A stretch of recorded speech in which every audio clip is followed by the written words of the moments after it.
Hey, what's up, Cappuccino? I got my Family Fitness and Life podcast, and I gotta kind of do like a round two of life. You know, I told you guys about my daughter, Ava. Pretty much threw like a big tantrum a few weeks ago over the smallest thing. I'm calling this podcast Breaking Bad because that's what Mama's trying to do right now. I am trying to break all the bad out of this little girl before I, end up in jail.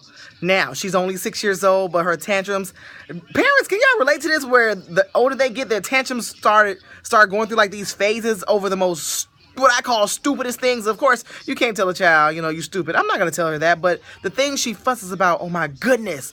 So this week, here is how it went down. She's fussing over a filthy, dirty jacket. It was a coat. I'm like, it ain't even that cold outside anymore. The jacket is dirty, blah, blah, blah. She throws a tantrum. Her dad's like, put your shoes on. I gotta go to work. She's fussing about putting the shoes on. It just went so crazy to the point my husband was like, I'm out. He leaves. She runs out the door. For one, I think she was scared to deal with me because I'm like, I am not going to be going through this with you every single morning. So she runs out the door, right? And my husband's like going off on her now. At that moment, I'm like, I can't. I'm done. I want to quit being a mom. I want to quit. Is it a job? Can I just quit?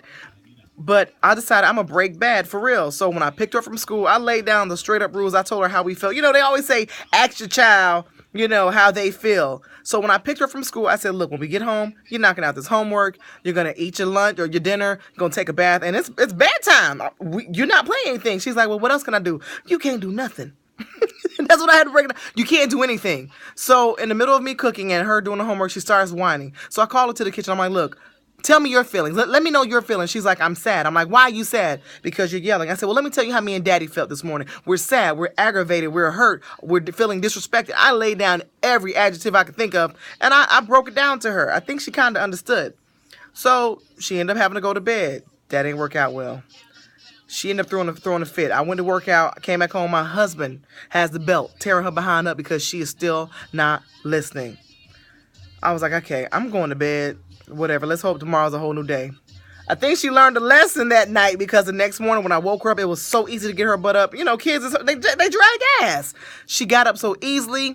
She told me what she wanted for breakfast. She was real calm about things. When I picked her from school yesterday, I told her the same thing. Homework, dinner, bath, your room. Don't even touch any toys. Basically, I pulled out all the toys. We pulled out the TV. We haven't given her the stuff back yet. She's been on the punishment for like damn near a month now. I know, a 6-year-old on punishment. Oh, well, this is how we discipline. But, yeah, so when we did all that, she went to her room after she took a bath. She was like, what do I do? I'm like, you do nothing. Just sit there and think about what you have done. How you haven't been listening and acting right. And I said, by 8:30, you going to bed. 8:30 hit, I was like, you going to bed? She's like, but I'm not tired.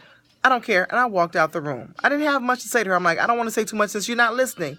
I went back 5 minutes later. That girl was out. She's good. I'm like, okay. This morning, it was a little easier.